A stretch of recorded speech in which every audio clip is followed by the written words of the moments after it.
Hi, it's Sylvester, and this is a life update video, but you're probably thinking, we don't need an update on your life, Sylvester. We know what's been going on because you've been spending all of your time making videos, because look at how many videos you upload. And yes, I know, I'm sorry.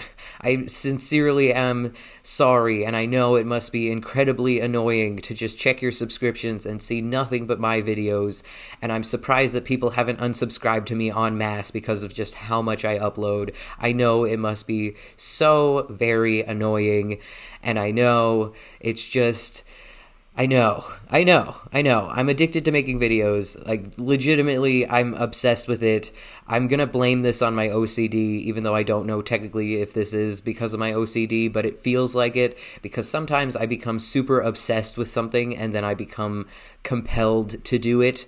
You know, it's obsessive compulsive disorder, so I'm obsessed and I'm compelled, and so like I compulsively make videos because it just makes me feel good, and I don't know how to describe the feeling that I get when I make videos, but it's something I look forward to throughout my day. Like, I'll rush through all of the stuff that I'm supposed to get done in a day so that I have time to make videos, and it is a problem. And every day I'm like, today I'm just gonna make one video, just one video, that's it, one video, and we're done.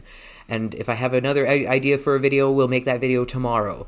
But then that doesn't happen. I'll make a video, and then later that day, I'll be like, I'll be struck with another idea for a video, and I'll be like, it can't wait. It can't wait. I need to make it right now. This video needs to happen right now. And like, I've always been like this, where if I make a video, I can't wait to upload it. Like, a lot of YouTubers will make videos in advance and then they'll upload them later. Like, you'll see a video that they made like 2 months ago and they're just finally posting it now. And like, I've never been able to do that.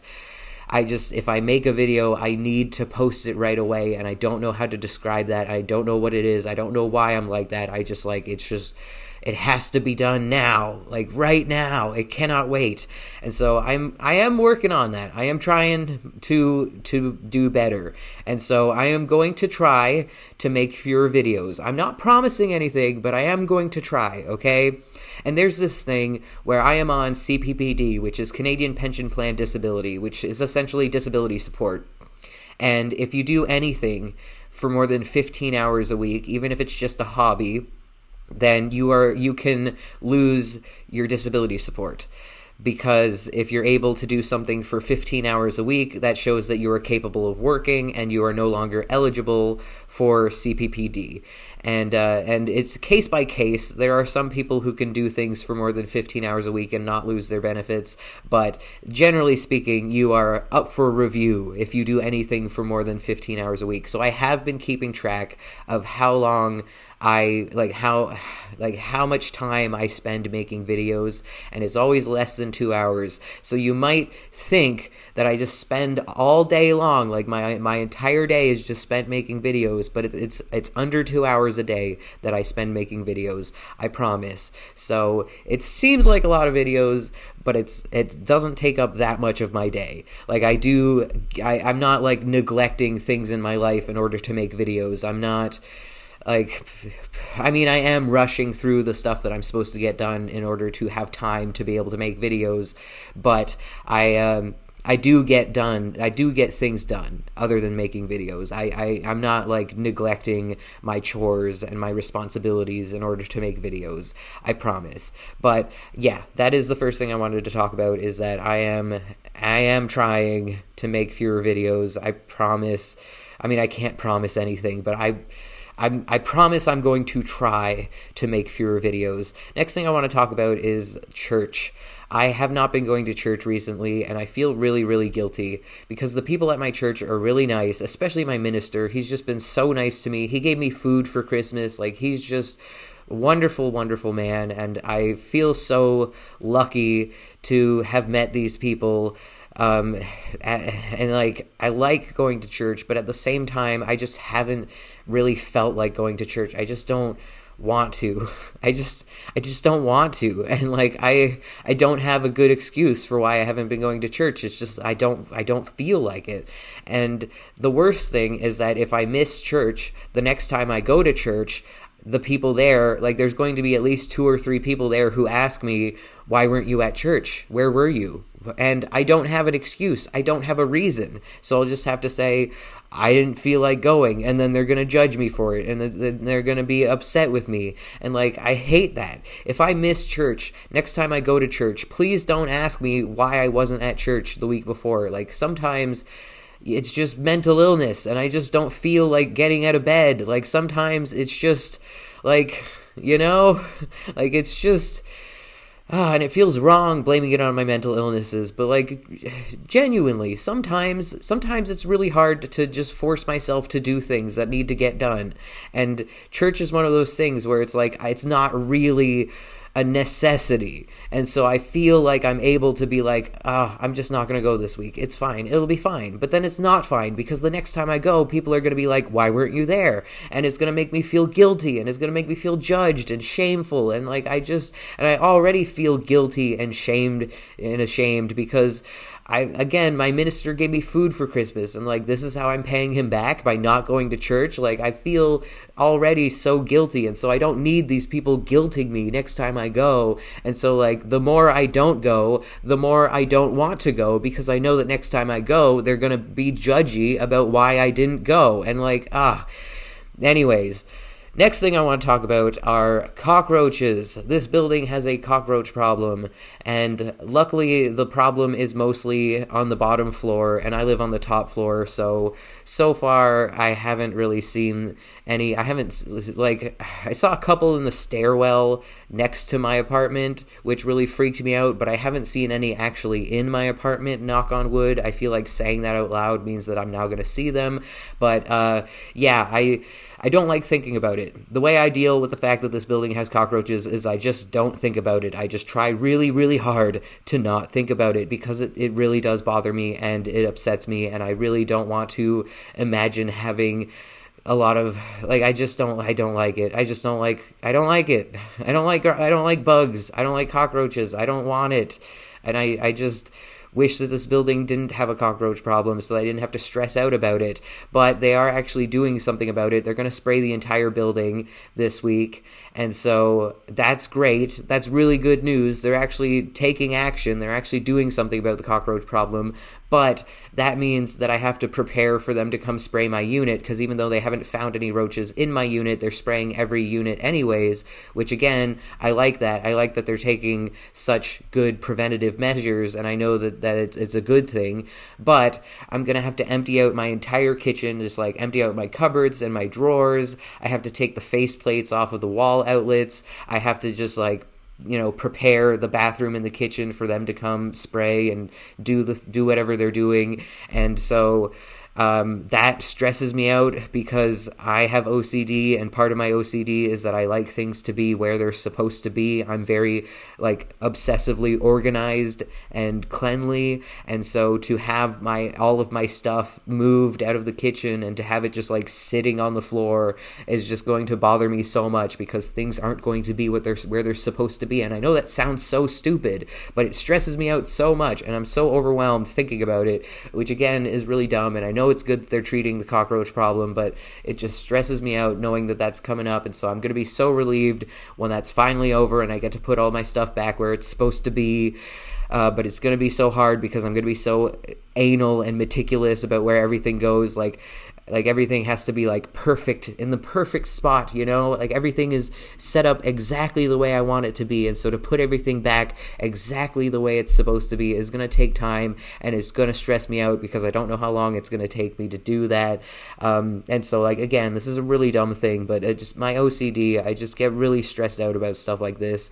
And even just the fact that I'm going to have to move my stove and my fridge. My stove and my fridge, this is going to sound so stupid, but they are exactly where they're supposed to be. They're the perfect amount of space between the fridge and the wall, and there's a perfect amount of space between the back wall and the back of the fridge, and there's it's in the perfect spot. And I was so meticulous about where my fridge was placed, and that now I'm going to have to put it back exactly where it's it's supposed to be, and like it's gonna bother me if it's like slightly crooked or something. Like if it's not perfect, it's gonna bother me so much because I'm just that kind of person. I'm just super OCD about stuff like that, because I have OCD. I'm allowed to say that. Like people say like, oh, OCD isn't just about cleanliness and tidiness, but sometimes it is about that. You know, sometimes I do have diagnosed OCD, and it really is for me about being really clean and tidy and things needing to be exactly where they're supposed to be. And if anything's even a little bit crooked, it'll bother me so much that I can't stop thinking about it.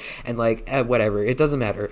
Next thing I want to talk about is an online dating site I joined because I'm asexual. I don't like sex. So trying to date as somebody who doesn't enjoy sex is extra challenging. Dating is already challenging for me, but trying to find people who also don't want to have sex is like really difficult. So I found a website called Ace Space, where it's an asexual dating site, and I am so discouraged because there's like nobody from London, Ontario on there. There's like, I found like maybe 3 people there who are from London, Ontario, and I've like messaged them and none of them have messaged me back. And then finally somebody actually messaged me and they seemed really cool and it was awesome. We were hitting it off. And then I got locked out of my account and it wouldn't let me change my password. It wouldn't let me sign back in. So I had to just start another account. And then I couldn't find the person who had messaged me. They're just gone. They're just like nowhere to be found. And so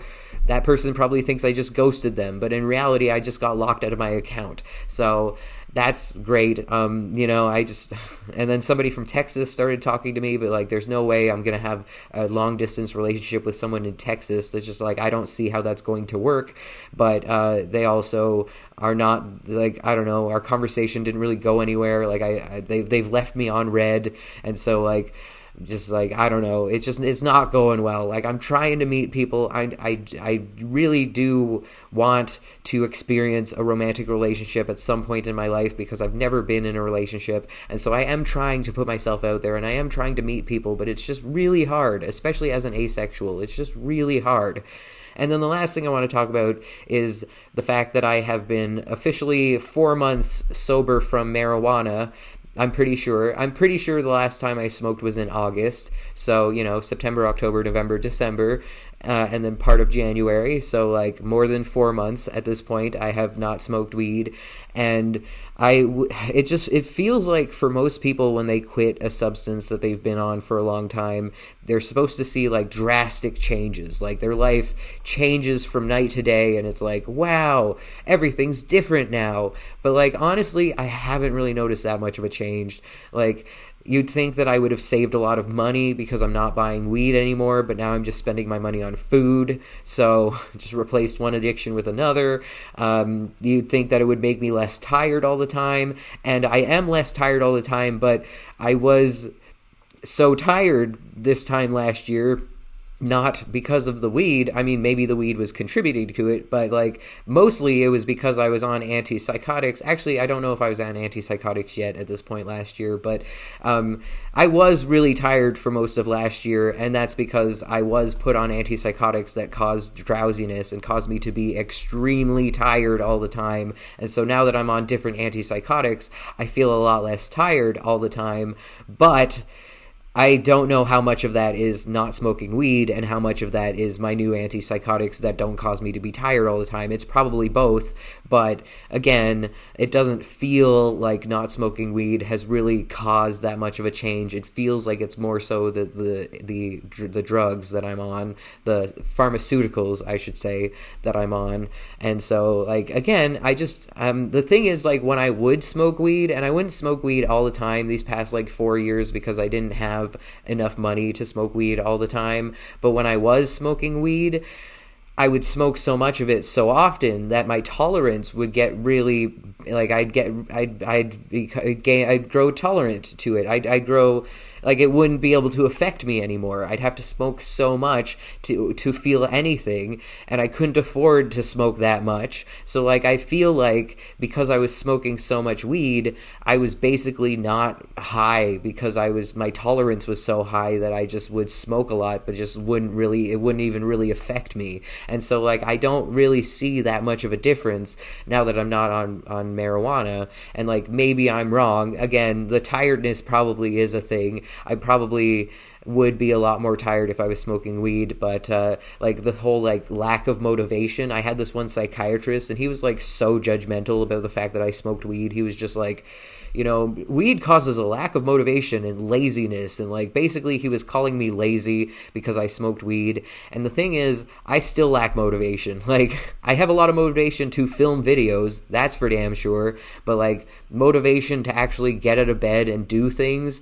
is still really, really hard to conjure up the energy to be able to get stuff done. And I still feel like incredibly overwhelmed every day with all the stuff that needs to get done, even though it doesn't seem like that much stuff. It's just like, for me, there's a lot of stuff that needs to get done in a day that I just like, it just overwhelms me, and I don't feel like I have this like amazing amount of motivation now that I don't smoke weed. I just like feel motivated to just get up and go and do things. It's like I still have to force myself to do stuff, and like going to church, like I don't have the motivation to get up early on a Sunday morning and go to church. Like I just don't have the motivation. And so like I don't see, like, so many people when they quit marijuana, they're like, wow, it's like night and day. Like, my entire life has changed. And to me, it's just kind of like, I don't notice that much of a difference. Like, I don't know. Like, I don't know. And I'm not saying that I want to smoke weed. I mean, part of me does, but the reason I'm not smoking weed is because it started causing me to have panic attacks, so I can't smoke weed anymore. And I think that's because of the medicine that I'm on. I think it's because of somebody in my comments said that it was probably because of my antidepressant. So for whatever reason, like, weed doesn't affect me the way it used to. It doesn't make me feel good anymore. And so like I can't smoke weed even if I wanted to. And so I just kind of feel like it's a bummer. Like, I don't know, it's just kind of a bummer. Like, I don't know. I did spend, like, a lot of time smoking weed, but I've replaced that time with making videos. Like, I feel like the amount of time I spend making videos now is equivalent to the amount of time I used to spend smoking weed. And so, again, I just replaced one addiction with another, and it's just, I don't know. I'm feeling a little bit negative, feeling a little bit grumpy lately. I'm just a little bit of a grumpy Gus, and I don't know what it is. Maybe it's the weather. Whatever. I'm trying to be positive, trying to be optimistic, trying to, think about good things and whatnot. But anyways, that's all. Thank you so much for watching. Have a great day. Stay frosty. Bye.